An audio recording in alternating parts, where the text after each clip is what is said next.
Okay, I'm going to bring my water to a boil. Turn my heat down to medium high.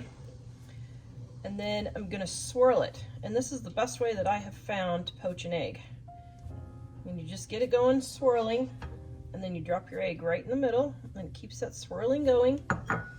And then you start your timer for 3 minutes, and you let it just simmer for 3 minutes. All right, and I don't have a slotted spoon, so I'm just gonna use a regular spoon.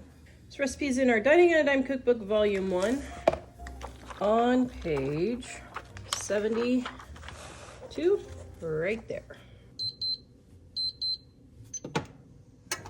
Okay, so what I'm going to do is just take my spoon and gently lift my egg out of my water here.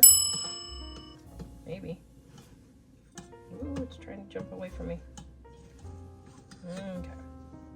Then I'm just going to drain it off, get it all nice and dry. Then I have my butter toast right here and my perfectly poached egg.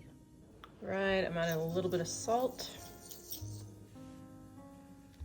Oh, yum.